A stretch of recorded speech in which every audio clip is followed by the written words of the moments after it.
Justin and Rachel Elam here. Just coming for Tune In Tuesday. We're gonna have a good time with you guys. So as you guys know, I'm the next gen pastor at the church, and Rachel's our kid ministry coordinator. We figured for Tune In Tuesday we'd have some fun because we talk about serious church stuff a lot of the time. So we're gonna talk about something near and dear to our hearts. Coffee. We're gonna talk about coffee. We love coffee, and if you know us, you know that. Mm-hmm. We are always making coffee, offering coffee. Yes. Whatever. All the time. Like if you're in our house and we don't offer you coffee, we don't like you. Basically, like all the time. But it also has like some background for us. Mm-hmm. Like in college, we met. Rachel was my tutor. Well, we were mutual friends. Yeah. And I needed help with math, so my friend was like, "Yo, Rachel is good at math. You should have her tutor you." So she did. Yep. But you'd always bring coffee. I would bring a French espresso coffee with me just because I wanted coffee, but I felt bad not bringing it for him because I'm a nice person. But then I would get teased that I was going to my coffee math dates.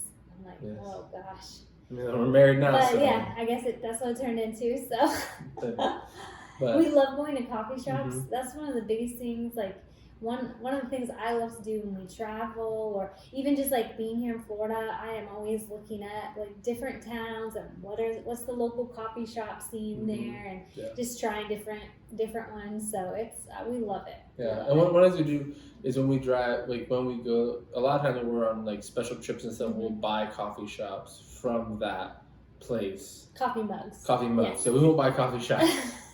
We'll buy mugs. Can you imagine like or coffee? You get I like this coffee shop. How much for the whole thing? Yeah. Or we'll buy like some like a little pound of coffee or something from there as well. So we have some mugs. We do. All right. We'll talk about some mugs. All right. I'm just gonna move them in here and we can talk about them as we see them. So this mug we got in a little tiny coffee shop in Southern Oregon. Rachel's from Oregon. I am. And one thing about Oregon is like you don't have to go far to find real good coffee. I mean, this was like in the middle of nowhere. Oh, we stayed at this funny. It was like the bed and breakfast was like a old historic like stagecoach stop. Something like that. Something. It sounded really right cool in online. The redwoods. Yeah, really cool online. It was interesting, but right across the street was this little tiny like coffee shop. I'm like, let's just go try their coffee, it was so good. I mean, I was just like, this coffee. I think I went back after we had packed up and loaded up and got another cup because it was like, this is so good. So we got this one there. Yeah, and this one came from Oregon too, kind of that same trip, the Redwoods. This is California. One. Yeah, California. No, California, Redwoods. I don't know. I mean, the Redwoods. It came from the Redwoods. Yeah. It came from a Redwood. They carved it It's not from Redwood. This is Crema in Nashville. We got this. We were driving through Nashville. Spent a day or 2 days. Before we had any kids. Yep. We've had this mug longer than we've had our children. That was again. If we're really going cool to a city, shop, downtown Nashville, and we'll look for shops. Yeah. This one here. This is like my favorite mug probably. You see there's a mountain there. It's Dagger Mountain Coffee in Valparaiso, Indiana, where we used to live.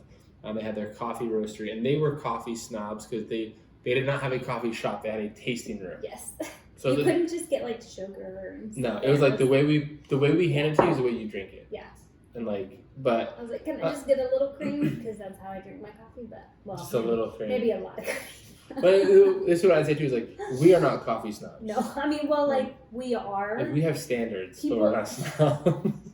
No, I think that we would definitely be considered more on the snobby side of coffee. If we know we're not going to get a good cup of coffee, we just opt to not drink coffee. Yeah.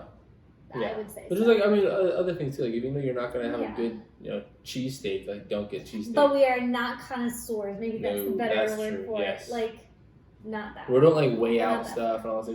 That's what I say. As you're watching, like, if you have a style of coffee you like, or a bean, or something that you like, or your stuff, like, I know, like, you like Brad Parker, like, he's given us coffee beans because he's really, and the Parkers are like They're foodies, so they know all about the food. They know much more than we do.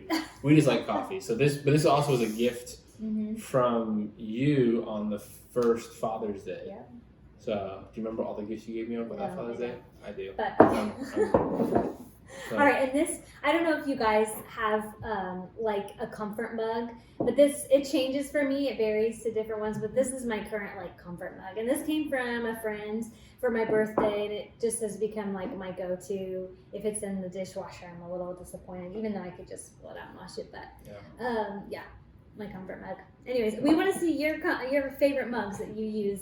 Everyone has that favorite mug. Like this one is usually mine. But Rachel takes it. I don't know why he's claimed that as his. We bought it together. You have all these mugs. This is like girly.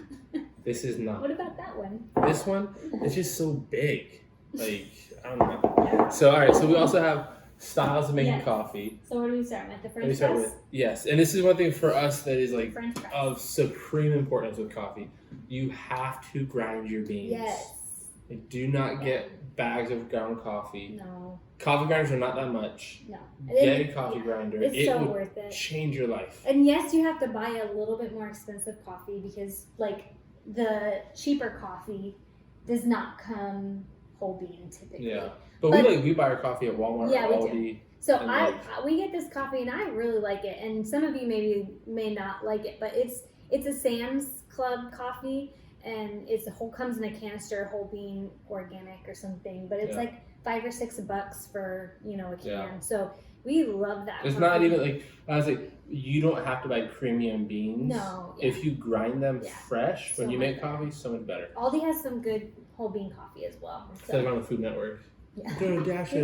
This here. So this is. I'll get some water. Some ground coffee. We're just gonna add it. So a little bit about the French press. This was like my first experience with like a different way of making coffee. So I'm gonna help you with it. There you go, thank you.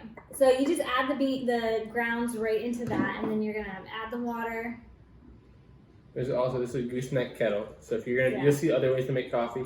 You don't need this for a French press, but you do need it for other things. Yeah. And we went for a long time without having a gooseneck. It just so you pours don't it have in to, gentle, but it just so it doesn't splatter everywhere. It adds a little bit of a difference. Tell me when. That's probably good. And I love getting a French press. Yeah, go ahead. That's there. I love getting a French press like at a coffee shop, ordering that because it feels like you're like part of the process of making your coffee. They literally bring out a French press for you. So I love it. So now that just sits for a couple minutes to let it steep a little bit, and really then you just press it down and you're good to go. Wow. And this is more robust because all the oils and stuff stay in there. And that's key. And you don't want to drink that last gulp because it's pretty thick at the bottom, but it is a really good way of making coffee. And other things like you have our pour over here. Yep. Like this, you don't have a filter in there, but you put a filter in there. And it just, they're like a triangle filter, and it just sits right down in there. That's where this guy comes in. Yeah. We're helpful because you just around there, and that where like the French press. All the oils and all the flavors stay in there. The filter will like filter out a lot of that stuff. But that's the thing that's so crazy about coffee is as you make it, like it will be, I'm gonna go for my mug. Let's see. Whatever. But as you make coffee, the thing that's so crazy is you use water and coffee, and depending on the fineness of the beans, like coarse or fine, different texture of the beans, or the method of making it can taste different. Yeah, I tend to grind my beans more fine than other people do. Yeah. I just like the taste of it that way. So we have like a regular drip machine like Mr. Coffee. We have that. It's like we have one thing that we really like about ours is it's a thermos. Yeah. So it brews right into so it doesn't sound the heat. Because that's the thing too. It's a coffee. Like we've all been in the office where you go and grab coffee from the thing, and it's been sitting there for hours and hours and like burnt the bottom. It's nasty. So don't want any thermal coffee. If you just have if you're getting a regular coffee pot, a thermal coffee like carafe is the way to go. So this guy here. So what did you just do? I just did so this is an AeroPress, which basically like think about if you were going to like a Starbucks or wherever, you get a shot of espresso. Espresso is a different bean, like it's brewed or it's more dark, like it's stronger flavor. but then it's really finely ground and it's pressurized going through and it makes it like a disc of coffee afterwards. So like this is almost like a manual version of that. So I put a filter in, I put the cap on there, and then beans go in there, water in it, and it just sits. I like to let it sit because then it builds up some pressure. And you press it down, and I'm basically making like a shot of espresso with this. And then you add some water. It's like Americano. Which is really, again, is that the French press and the AeroPress are going to taste totally different. So we have 5. So we have we have the percolator too. And then percolator. Okay, so percolator I love because this is how my family made coffee growing up when we would go camping. You like put, I don't need to open it all up, but basically let's open up. People at home, they want to see it. It's got a basket right in there. So this basket, you add your coffee right to that.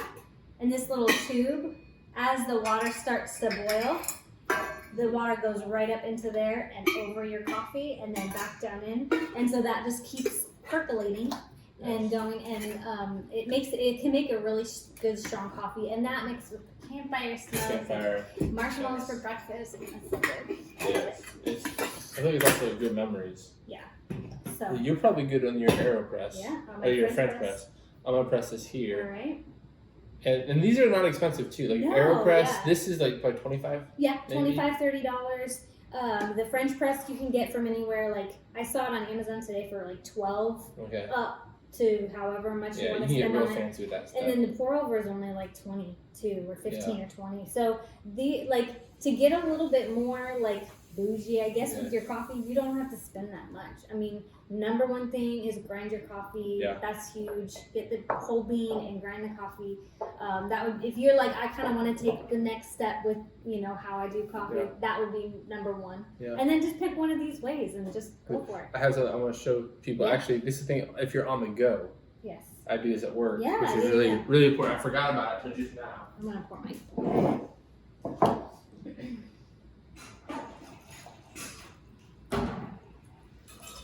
So I got this guy on Amazon. I was like $15.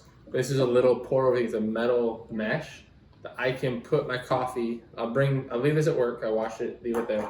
Throw my coffee in the morning in here, the bean or the grinds, the lid on, take it with me, and then when I'm ready to have coffee by 1:30, 2 o'clock, pull it out, put it on, brew it right in there. And like Keurigs are great because they're really convenient, but also again like because we have freshly ground coffee all the time, like Keurigs, they get the job done, but it's like so this is what we were talking about with the espresso, where it like makes a puck. So here, if I push this out, see that's all the beans right there. See that? Nice. Pretty nifty, huh? Cool. Pretty cool, huh? That's why she married me, because I can do cool things like I eat that. Like cake, you get no, just kidding, don't do that. Anyways, we want to hear how you guys make coffee. So tell us how you make coffee. Show us your favorite mug. Show us what he drinks his coffee black, and I like it with some cream. So that's just how we are. Yeah, that's what I'd say too. It's like, I think with coffee too, is like however you like it, however you enjoy it, just enjoy it. Again, for us, we have syrups. Like we don't put syrups and stuff in our coffee or sugar, but we have people over. We have sugar. We have Splenda. We have stuff because. We don't have Splenda. We have stevia. Different things. But yeah, hopefully you guys enjoyed this. Like we said, we just want to have some fun with it and just talk about something. But we enjoy talking about and hanging out about, and like you said, share your stuff too. And we will be a coffee community. Get the money shot right here. How is it? Is it good? It's so good. I'm nervous. It's hot. I know. I drink 3 minutes, so it cools down. Yeah. But you're so hot, you keep it warm. All right, guys. Have a good night. Take care, guys. Have a good one.